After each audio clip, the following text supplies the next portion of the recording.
안녕하십니까, 반갑습니다. 우리언 TV 팟캐스트 다같이 정착생활 다정한 딱친구 박이성. 정현정입니다. 네, 저는 북한 남자 박이성입니다. 네, 안녕하세요. 저는 정현정입니다.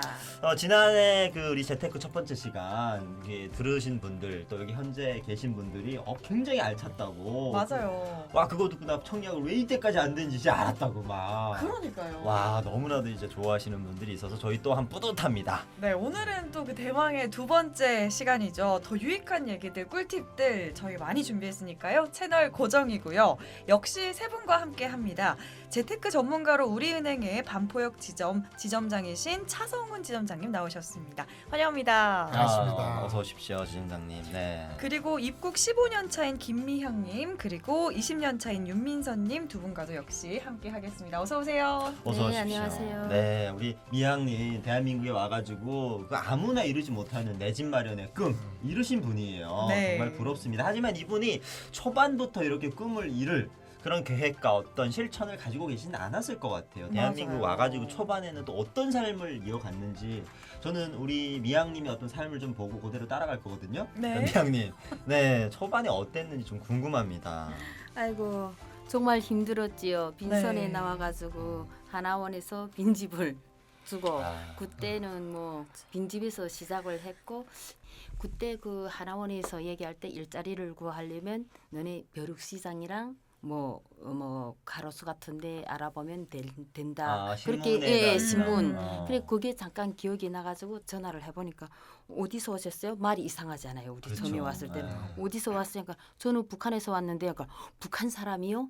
북한 사람 우리는 안 써요. 전화하는 곳마다 그러더라고요. 아. 진짜 그래가지고 어머 나는 곡하면 어디 가서 일할 데도 없네. 그래가지고 동네를 한 바퀴를 돌다가 이렇게 직원을 구한다는 네. 데가 있어가지고 그때 거기 피자집이었어요. 아, 제 첫 피자집이 직업이. 예. 있어요. 그래서 서비스업 참 예. 하기가 쉽지 않았을 텐데. 그래서 피자집에 가가지고 면접을 봤어요. 네. 제가 네. 혹시 직원 구하셔야 하니까 구한다고 하더라고요. 음. 그래서 어디서 왔니? 그때는 제가 북한 사람이라는 얘기를 못했어요. 워낙에 응. 이제 초반에 그것 그렇죠. 때문에 거절을 많이 당하다 그렇죠. 보니까. 그래가지고 제가 중국에서 왔어요. 이렇게 얘기를 했어요. 그러니까 그때 그 주인이 그러면 언제부터 일할 수 있니? 하고 물어보니까 4월 1일부터 나오라. 기억이 그대로 나네요. 4월 예. 1일까지. 4월 예, 1일. 4월 1일부터 네. 출근을 해라 해서 제가 첫 직장을 피자집에서 일을 하게 됐고 진짜 우리가 생각했던 것보다는 너무 힘들더라고요. 네. 그때는 그저 생각에 그냥 무조건 돈을 빨리 벌어야 되겠다. 이 생각에 또 뭐 북한 분들은 다 아시잖아요. 오면 뭐 부모 형제부터 생각해야 되고 생각해야죠. 돌봐줘야지. 네. 그 마음 하나밖에 없었으니까. 맞아요. 저희가 이제 저번 편에서도 음. 전전 편에서도 말씀을 많이 나눴는데 이제 심리 상담하실 분들이 그것 때문에 굉장히 맞아요. 많은 마음고생을 어. 하고 계시다고. 제가 그래도 그래요. 우리 미양님 대한민국 사회랑 이제 북한 사회랑 이제 자본주의와 뭐 사회주의 체제다 보니까 많이 달라서 예, 돈 그렇지. 버는 것도 사실 힘들고 또 생계를 내가 책임져야 됐다는 건 힘들었지만 그래도 돈을 벌고 나서 이걸 막상 내가 어떻게 모으고 또 어떻게 좀 굴려서 더 큰 돈을 마련해야 될까? 초반에는 정말 막막하셨을 텐데 초반에 어떤 도움이나 어떤 방법을 좀 택했어요? 뭐 다 똑같지 않을까요? 도움이 어디가 있고 알지 네. 못하는 거나 뭐 선택의 여지란 게 없죠. 무조건 돈 벌면 저축. 그거 하나원에서 교육을 굉장히 많이 하죠. 예. 그런가요? 절대 나가면 돈을 빌려주면 안 된다. 아. 유혹되지 말라. 아. 그리고 우리 때는 다단계가 엄청 기승을 불렀어요. 그러니까 그저 오면 야 어디서 뭘 하는데 투자해라. 그때는 그런 다단계에 많이 빠졌댔어요. 그래가지고 우리도 다단계다 한 몇천만 원씩 쳐였다가 또 그 가서 또 그쵸. 싸움하며 또 다 물건을 또 투입하고 돈을 또 돌려받고 막 이런 것도 많이 했어요. 저희 지난 힘들죠. 시간에도 카도라 통신 또 지점장님이 조심하라고 하셨는데 그 일환이네요. 예, 그렇죠. 그런데 이제 민서님 같은 경우에는 어린 시절에 들어오셨잖아요. 그러다 보니까 이제 생계를 책임져야 된다 이런 책임감은 좀 덜하셨을 것 같은데 경제나 돈, 재테크 이런 거 언제부터 눈을 뜨신 거예요?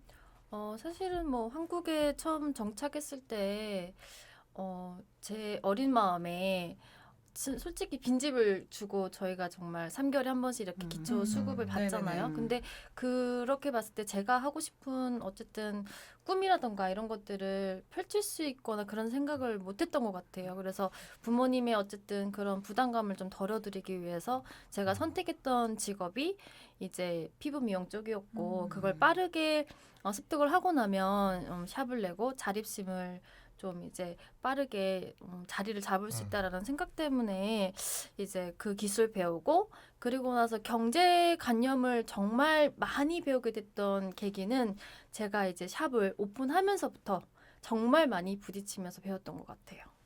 그러면 차성우 지점장님, 저희 그 탈북민에 대해서 초기에는 정부에서 이제 기초 생활을 보장해 준다고 해도 경제 난을 겪는 경우가 굉장히 많은 것 같아요. 지난해 어떤 조사를 보니까요, 서울 거주하는 탈북민 가운데 공과금을 제때 내지 못한 경험이 있는 분이 10%가 넘는다고 합니다. 그리고 더 심각한 것은요, 돈이 없어서 끼니를 거른 적이 있다라는 비율도 무려 요즘 같은 시대에 4%나 된다고 하더라고요. 그래서 돈이 없는 문제도 있지만 돈을 어떻게 관리해야 될지를 모르니까 이런 문제가 생기는 것 같은데요. 어떻게 보세요? 저도 보시면 이제 경기가 안 좋고 그래도 최저임금 보장되고 해서 사실 열심히 하면 밥은 먹어요. 먹지만 돈을 모으게 되면 아까 얘기한 대로 어떻게 관리해야 되는지 뭐 이런 것들을 체계적으로 알려주는 데들도 없고 이래서 답답한 거거든요. 우선 정답을 먼저 드리면 은행을 내 집처럼 친해지셔야 돼요. 왜냐? 아. 이유가 있는 겁니다. 그 아버님들이 여름에 덥다고 여기 앉아있는 이유가 다 있었네요. 저를 지내시려고. 왜 그러냐면 아까 말씀드린 탈북민들은 북한에서는 이렇게 은행 거래가 일상화되어 있지 않잖아요. 은행이 제일 못 믿을 구석 중에 그렇죠. 하나예요. 그래, 맞아요. 아, 그런가요? 하지만 여기 대한민국 이 자본주의, 자유주의 이 세계에서는 금융, 은행은 그냥 필수 조건인 거죠. 그러니까 생필품 같이 이 필수 조건이기 때문에 은행은 자주 이용을 해야 되고 친해져야 됩니다. 또 하나는 그냥 친해지는 게 아니고 막상 가보시면 어떤 직원은 새침하고 어떤 직원은 이게 따뜻하게 해주고 또 어떤 직원은 아주 전문가처럼 해주고 있을 거예요. 그러면 나하고 코드가 맞는 직원한테 자꾸 다가서서 얘기도 하고 뭐 바카스도 하나 갖다 주고 친해지셔서 이 은행 가는 게 거북하지 않으셔야 돼요. 그러면 무슨 일이 벌어지냐면 은행은 돈을 만지는 데잖아요. 네. 돈을 만지는 데 대한 정보는 은행에서 많이 나오겠죠. 그렇죠. 상식적으로. 네네. 그 직원들과 친해져야 됩니다. 그래야 많은 정보를 이제 알려줘요. 특히 한국 사람들은 정에 약해가지고 친해지면 다 퍼줘요. 우리 지점장님도 많이 퍼주셨어요. 많이 퍼주고. 예를 들어서 뭐 예전에 이렇게 좀 다가오시는 분이 있었는데 우리 지점장님이 이런 정보까지 줬다 뭐 이런 경우가 있었을까요? 많죠. 근데 이제 대표적인 사례 하나를 하면 PC방 그 사장님이 상담이 왔어요. 네. 창업을 하려고. 근데 뭐 창업하는데 한 2억이 들어간대요. 뭐 보증금하고 뭐 1억하고 인테리어하고 뭐 컴퓨터하고 1억하고 2억이 들어간대. 아 그러시냐. 그런데 이거를 영업해서 인건비 떼고 못 떼고 했더니 한 계산해 보니까 한 400이 남는데요. 그래요. 그래서 하시겠대.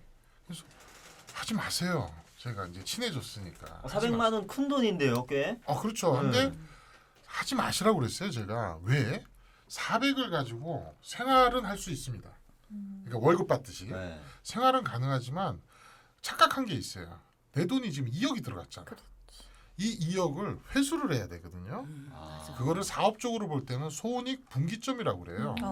그러면 예를 들어 2년이면 2년, 3년이면 3년 안에 내 돈을 뽑아내야 되는데 그 생각은 안 하고 400만 원의 월급 나오는 수익만 생각을 하신 거야. 근데 생각해 보세요.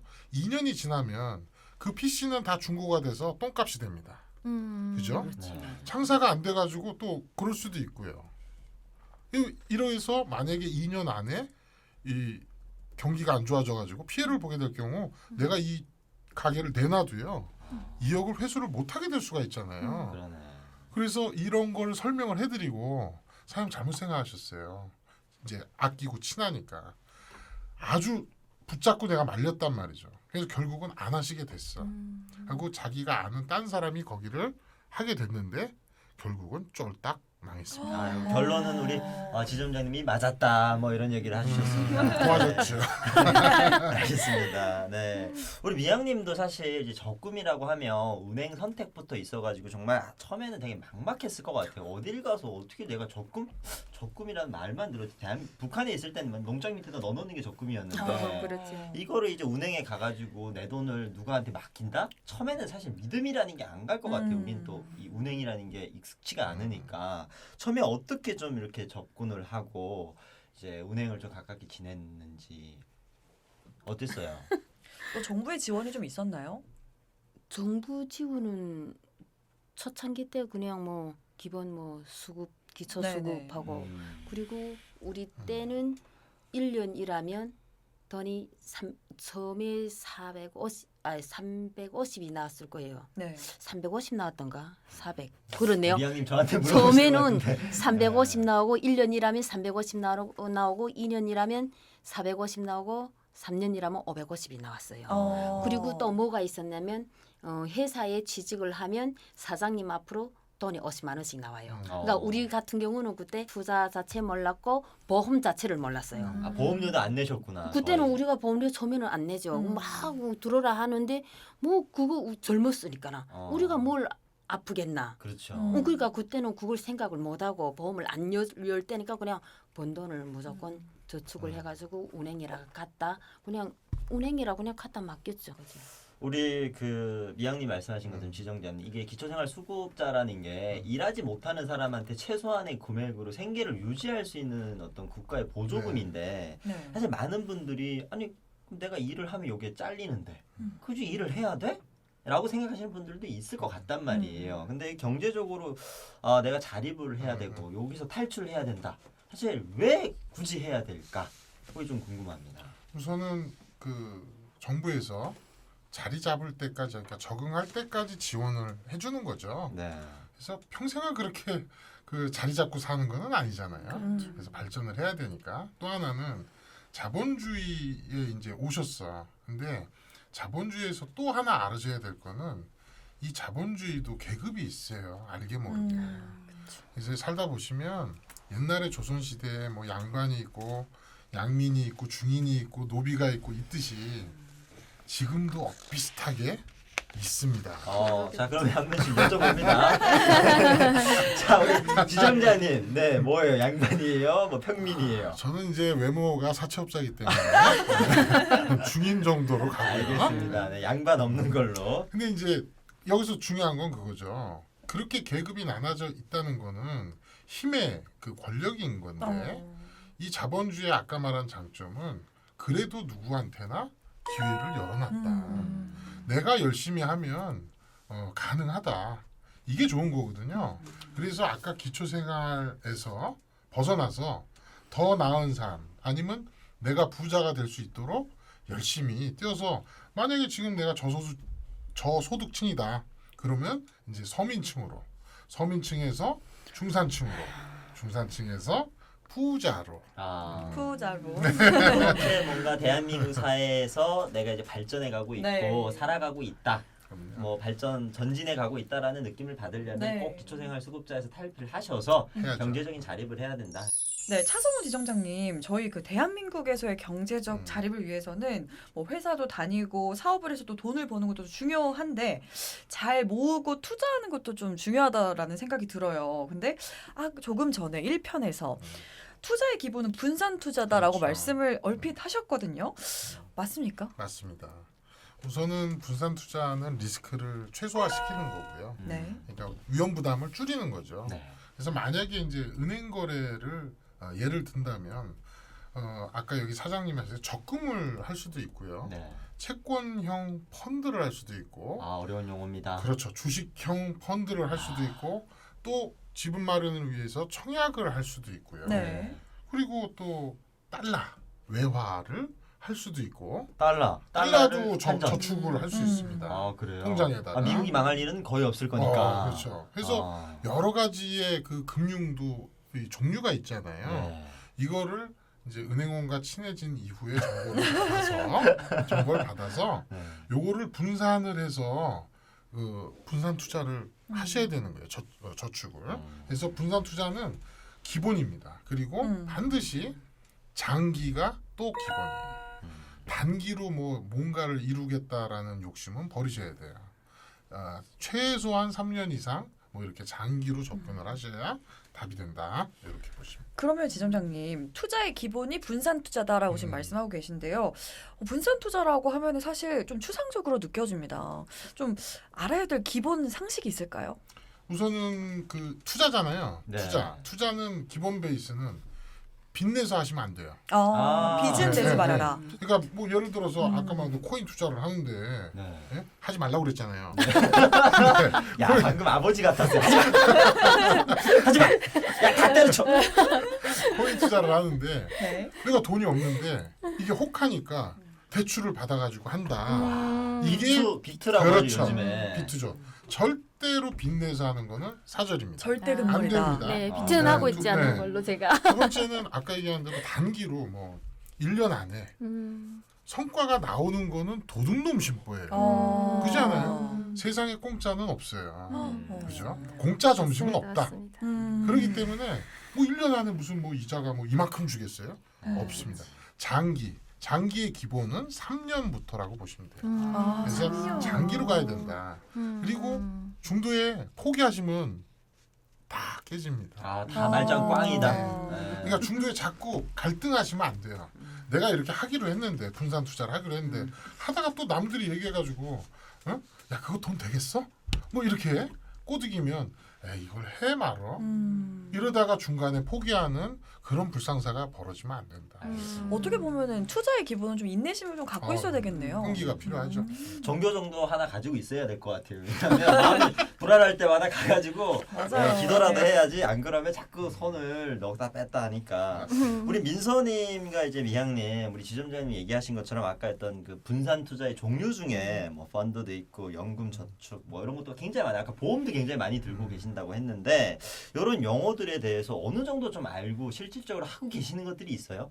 우리 민서님부터 뭐 주식이라든지 이제 코인 얘기 안 합니다. 네. 코인 얘기 말고. 펀드는 제가 그 몇 년 전에 뭐 미래에셋테오 뭐 그런 데서 그러니까 얘기 친해지라고 하셨잖아요. 네. 그래서 직접 가서 돈을 들고 갔어요. 제가 이 돈을 어디에 투자를 하고 싶은데 어떻게 하면 좋을까 그랬는데 그 선택을 해서 그분한테 맡겼어요. 맡겼는데 이게 정말 인내심이라는 게 정말 필요한데 그때 당시에 홍콩에서 이제 막 이렇게 막 데모가 일어났는데 홍콩 거기에 투자를 한 거예요. 거기 펀드에 투자를 했는데 너무 불안한 거예요. 뉴스를 볼 때마다 그렇죠. 그거밖에 안 보이는 거예요. 근데 결국에는 제가 이제 프로테이지를 이제 마이너스로 안 하고 마무리는 잘 됐어요. 중간에서 이제 상한이 됐는데 그래서 펀드에 대한 그런 개념 제가 이제 경험을 통해서 했는데 말 그대로 그때 불안 요소가 있었기 때문에 더 이상 하지 않았고 그래서 그런 뭐 펀드 부분도 이제 뭐 이제 어쨌든 투자 목적으로 한번 해봤었던 것 같고요. 그 뭐 연금저축 같은 경우도 이제 보험의 개념이라고 하는데 그게 뭐 이자 같은 것들이 좀 나오잖아요. 근데 변동금리는 아니더라고요. 딱 그 뭐 3%대의 금리로 이렇게 했는데 사실상 지금 생각하면 그 금리가 굉장히 높은 거잖아요. 근데 이제 물가 상승률을 봤을 때는 조금은 좀 부족하다라고 생각하는데 그 돈을 제가 굴렸으면 조금 더 크지 않을까. 근데 그래서 좀 해제를 했어요. 연금저축은. 여러 가지 그런 금융에 대해서 좀 잘 알려고 하는데 많이 이렇게 파거나 그러진 않은 것 같아요. 실제적으로 제 생활에 뭐 쓰이는 것들 경험해본 것 정도만 알고 있는 것 같아요. 미향님은 어떠세요? 저는 계속 얘기를 하지만 저는 투자 같은 거는 안 해요. 그 대신 제가 이사 얘기를 하고 싶은 거는 제가 보험을 좀 많이 들었어요.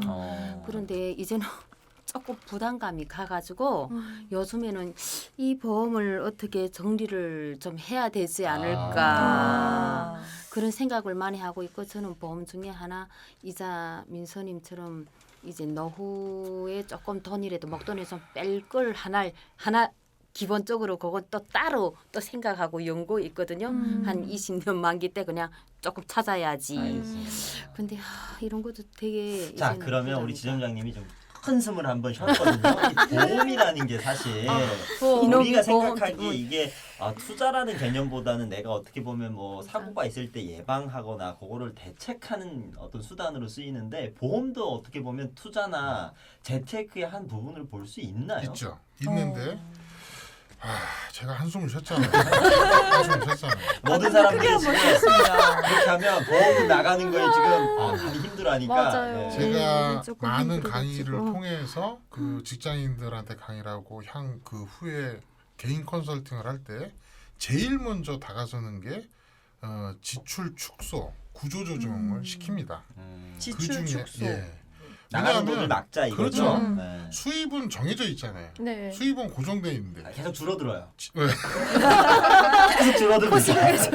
하지만 지출은 제가 통제할 수가 있는 거죠. 아. 네. 그래서 그거를 줄이는데 아까 얘기한 대로 다들 편식을 하고 계신 거야. 음. 편식. 그 제일 큰 과목이 보험입니다. 근데 보험은 두 가지로 나눠져요. 내 인생, 나의 노후를 위한 연금보험. 연금보험. 그렇죠. 연금저축, 연금보험. 두 번째는 종신형 뭐 나 죽고 나서 하는 뭐 생명보험 뭐 맞아요. 종신보험. 네, 암보험 뭐 월급처럼 맞아요. 나오는 많잖아요. 거 엄청 많아요. 그거예요. 네. 그런데 이제 통계와 확률이라는 게 있어요. 그러면 일반적으로 사람들이 살다가 죽을 때 죄송합니다. 삼장님. 네, 죄송합니다. 자 사람이 살다가 살다가 불안해요. 죽을 때. 죽을 때 네. 통계적으로 10% 정도까지만 사고로 죽습니다. 그럼 나머지는 다 뭐냐? 자연사예요. 질병. 자연사 그냥 살다가 가는 거죠. 네. 그럼 사고는 10%라는 거예요. 음. 근데 너무 이 조바심에 이 10%에 몰빵을 하시는 거잖아. 야, 보험. 우리 미양님처럼 지금 보험금이 한 달에 몰빵. 100 이상씩 나간답니다. 그래서 여기서 중요한 거. 그럼 과소비의 기준이 뭐냐? 네. 간단합니다. 월 소득에서 5%가 넘어가면 보험료가 과소비예요. 아, 그래요? 적어야 돼요. 월 소득에서 5%가 5%요. 넘어가면 과소비입니다. 월소. 만약에 본인이 몸이 좀 건강하지가 않으면 10%까지는 봐드릴게. 봐드릴게. 10%까지 맥시멈 내가 10%까지. 봐드릴게. 그거까지는. 근데 어쨌든 5%가 넘어가면 과소비예요. 네. 그러면 어떻게 하셔야 되냐면